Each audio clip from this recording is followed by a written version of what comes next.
3, മൊകേരിയിലെ വനിതാ ലീഗ് നേതാവ് സാജിദയുടെ വീട്ടിലേക്ക് ഇതുപോലെ ബോംബെറിഞ്ഞിട്ട് പാനൂർ പോലീസ് സ്റ്റേഷനിൽ പരാതി കൊടുത്തിട്ട് ഒരു നടപടിയെടുക്കാൻ പോലീസ് തയ്യാറായിട്ടുണ്ടോ?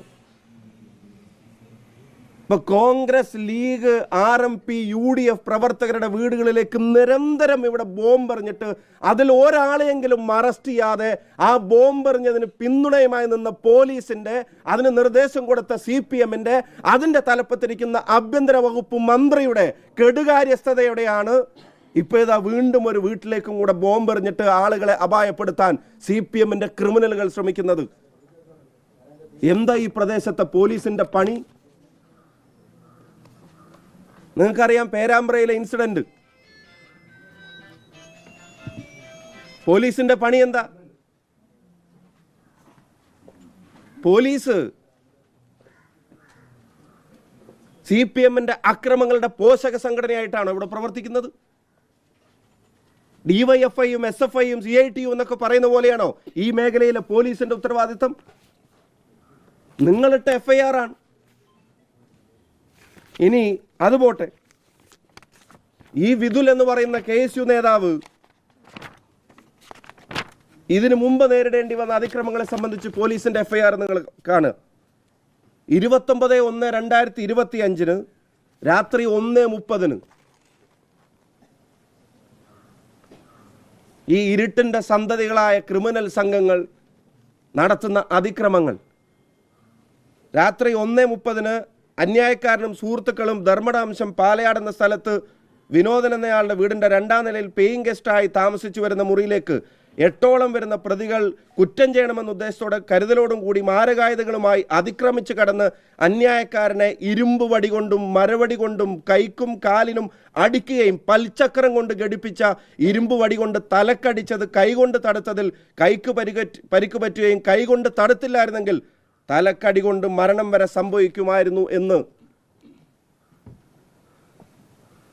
പിണറായി വിജയന്റെ പോലീസ് ഇട്ട FIR-ൽ പറയുന്നത്. ഈ വീട്ടിലെ അതുൽ എന്ന് പറയുന്ന ഒരു KSU-കാരൻ, വിതുൽ ബാലൻ എന്ന് പറയുന്ന ഒരു KSU-കാരൻ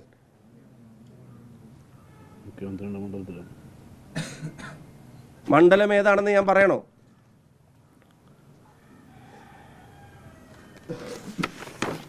ഇനി പാർട്ടി സെക്രട്ടറിയോട് ചോദ്യം. ഇല്ലാത്ത അക്രമത്തിന്റെ പേരിൽ പാർട്ടി ഓഫീസുകൾക്ക് തീയിടുന്നു, പാർട്ടി ഓഫീസുകൾ തകർക്കുന്നു, സ്തൂപകൾ തകർക്കുന്നു. 3 മണിക്ക് നടന്ന ഇൻസിഡന്റിനെ സംബന്ധിച്ച് കേരളത്തിലെ CPM-ന്റെ സെക്രട്ടറി പത്രസമ്മേളനം നടത്തിയിട്ട് പറയാണ്, അവിടുന്ന് കിട്ടിയ വിവരം അനുസരിച്ച് കഴുത്തു പിടിച്ച് തിരിച്ചു. നിങ്ങളൊക്കെ സംപ്രേഷണം ചെയ്തതല്ലേ, കൈകൾ പിടിച്ച് തിരിച്ചു. എവിടെയാണ് ഗോവിന്ദ മാഷെ? ഏതെങ്കിലും കേരളത്തിലെ കാഴ്ചയുള്ള ഒരാൾ ആരോഗ്യമന്ത്രിയുടെ കഴുത്തു പിടിച്ച് തിരിക്കുന്നത് കണ്ടോ? കൈകൾ പിടിച്ച് തിരിക്കുന്നത് കണ്ടോ? ഞങ്ങൾ വേണ്ട, നിങ്ങൾ കണ്ടോ?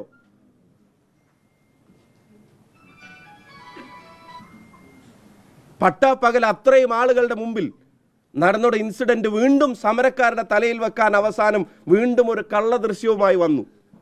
ഇതാ കറുത്ത തുണിയും കൊണ്ട് സമരക്കാരൻ മന്ത്രിയുടെ കഴുത്തിനെത്തിയിരിക്കുന്നു എന്ന് പറഞ്ഞിട്ട് വീണ്ടും ഒരു കള്ളപ്രചരണം. അതും ഒന്നും കൂടെ വിശദീകരിച്ച് നോക്കിയപ്പോൾ അത് മന്ത്രിയുടെ ഗൺമാൻ, കറുപ്പ് ഷർട്ടും തോളിലെ ബാഗിന്റെ വള്ളിയും ഉൾപ്പെടെയുള്ള മന്ത്രിയുടെ ഗൺമാൻ മന്ത്രിയുടെ കഴുത്തിന് പിടിച്ചിട്ടുണ്ടെങ്കിൽ KSU-കാരന്റെ വീടിന് നേരെ ബോംബെറിയലല്ല വേണ്ടതെന്ന് CPM-ന്റെ പാർട്ടി സെക്രട്ടറി അണികളോട് പറയണം. ഇതിന്റെ പേരിൽ നടക്കുന്ന, സത്യം പറഞ്ഞാൽ കലാപാഹ്വാനത്തിന് ഗോവിന്ദ മാഷ്ക്കെതിരെ കേസെടുക്കണം. ഇതിന്റെ പേരിൽ നടക്കുന്ന മുഴുവൻ, ഇല്ലാത്തൊരു അക്രമത്തിന്റെ പേരിൽ നടക്കുന്ന മുഴുവൻ കലാപങ്ങൾക്കും ഗോവിന്ദ മാഷ് ഉൾപ്പെടെയുള്ള CPM നേതാക്കന്മാരാണ് ഉത്തരവാദികൾ. പഞ്ചായത്ത് തെരഞ്ഞെടുപ്പിലെ തോൽവിയും ലോക്കൽ ബോഡി ഇലക്ഷന് ശേഷം നിങ്ങൾ ഉദ്ദേശിച്ച റിസൾട്ട് വരാത്തതിൻ്റെ നിരാശയും പാർലമെന്റ് തെരഞ്ഞെടുപ്പിലും ഉപതെരഞ്ഞെടുപ്പിലും തുടർച്ചയായി ഉണ്ടാവുന്ന പരാജയം, ഭരണം നഷ്ടപ്പെടും എന്നുള്ള ഘട്ടത്തിലേക്ക് എത്തിയപ്പോൾ എൻ്റെ അടുത്ത പോയിന്റ് CPM-ന്റെ പ്രവർത്തകരോടാണ് പറയുന്നത്. നിങ്ങൾക്ക് പോലും നിങ്ങളുടെ പാർട്ടിയോട് തോന്നിയ മടുപ്പിനെ, അതിനെ മറച്ചു പിടിക്കാൻ ഇല്ലാ കഥകളിറക്കി നിങ്ങളെ തെരുവിലിറക്കി അക്രമങ്ങൾക്ക് പ്രോത്സാഹിപ്പിക്കുന്ന, പ്രകോപനം സൃഷ്ടിക്കുന്ന നിങ്ങളുടെ നേതൃത്വത്തെ തിരുത്താൻ കുഞ്ഞികൃഷ്ണൻ പറഞ്ഞതുപോലെ പ്രവർത്തകർ തയ്യാറാവേണ്ട കാലമാണ്. CPM പ്രവർത്തകർ ഈ കള്ളത്തരം പറയുന്ന നേതാക്കന്മാരുടെ ഗുണ്ടകളാവാനില്ല എന്ന് ആർജവത്തോടെ പറയേണ്ട കാലമാണ്. ഞാൻ നേരത്തെ ചോദിച്ച ചോദ്യം CPM സെക്രട്ടറിയോട് ചോദിക്കുന്നു. ഒരു കരിങ്കൊടി കാണിച്ചതിനാണെങ്കിൽ ഒരു ചെറുപ്പക്കാരന് നിങ്ങൾ അഡ്വാൻസ് ആദരാഞ്ജലികൾ നേരുന്നതെങ്കിൽ, 2 മുദ്രാവാക്യം വിളിച്ചതിൻ്റെ പേരിലാണ്, ഒരു കറുത്ത തുണിയുമായി 2 മുദ്രാവാക്യം വിളിച്ചതിൻ്റെ പേരിലാണ് വിതുൽ ബാലൻ എന്ന KSU പ്രവർത്തകനോട്, അതുൽ എന്ന KSU നേതാവിനോട് അഡ്വാൻസ് ആദരാഞ്ജലികൾ നിങ്ങൾ നേരുന്നതെങ്കിൽ, അതിൻ്റെ പേരിലാണ് ആ ചെറുപ്പക്കാരുടെ പ്രായമായ അച്ഛനും അമ്മയും കടന്നുറങ്ങുന്ന വീട്ടിലേക്ക്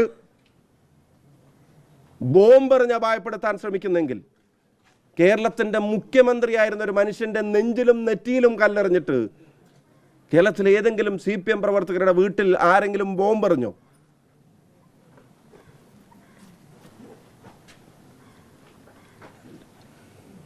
ആരെങ്കിലും ബോംബെറിഞ്ഞോ? ഇനി അടുത്തത് പാർട്ടിയോട് തന്നെ ചോദിക്കുന്നു. കഴിഞ്ഞ ലോക്സഭാ തെരഞ്ഞെടുപ്പിനിടക്ക് പാനൂരിലെ ഷെറിൻ എന്ന് പറയുന്ന ഒരു ചെറുപ്പക്കാരൻ ബോംബ് നിർമ്മാണത്തിനിടെ മരിച്ചു. ബോംബ് നിർമ്മിക്കുന്നതിനിടയ്ക്ക് അത് പൊട്ടിത്തെറിച്ചിട്ട് മരിച്ചു. പാർട്ടിക്ക് ഒരു പങ്കുമില്ല എന്ന് അന്ന് പ്രസംഗിച്ചവർ സ്ഥാനാർത്ഥിയുടെ കൂടെയുള്ള ഫോട്ടോ ചൂണ്ടിക്കാണിച്ചിട്ട് ഞങ്ങളാരും ബന്ധം ആരോപിച്ചിട്ടില്ല. പക്ഷേ ആരൊക്കെയാണ് ഫോട്ടോ എടുക്കുന്ന അറിയില്ല, അത് പാർട്ടിയായിട്ട് ഒരു ബന്ധമില്ലാത്ത ആൾ എന്ന് അന്ന് പ്രസംഗിച്ച ആളുകൾ. ഈ ഗോവിന്ദൻ മാഷ് പാർട്ടി സെക്രട്ടറി ആയിരിക്കുമ്പോൾ പാർട്ടിയുമായിട്ട് ഒരു ബന്ധവുമില്ലാതെ ബോംബ് നിർമ്മിക്കുന്നതിനിടെ പൊട്ടിത്തെറിച്ച ആ ഷെറിൻ്റെ അനുസ്മരണം കഴിഞ്ഞ ദിവസം CPMൻ്റെ അവിടുത്തെ പ്രാദേശിക ഘടകം നേരിട്ട് നടത്തിയില്ലേ? എങ്ങനെ പിന്നെ പാർട്ടിയുമായിട്ടൊരു ബന്ധം വന്നത്? നിങ്ങൾക്ക് ഏതെങ്കിലും UDF പ്രവർത്തകരോട് പക തോന്നുമ്പോൾ ആവശ്യത്തിന് എടുത്തുപയോഗിക്കാൻ എവിടെയാണ് ഈ ബോംബിൻ്റെ നിർമ്മാണം നടക്കുന്നത്? എവിടെയാണ് ഇത് സ്റ്റോക്ക് ചെയ്യുന്നത്? എന്താണ് കേരളത്തിലെ പോലീസ് സംവിധാനത്തിന് അത് കണ്ടെത്താൻ കഴിയാതെ പോകുന്നത്? എന്താണ് നടപടികൾ എടുക്കാത്തത്? ബോംബ് പൊട്ടി ഒരാൾ മരിച്ചിട്ട് പോലും എന്താ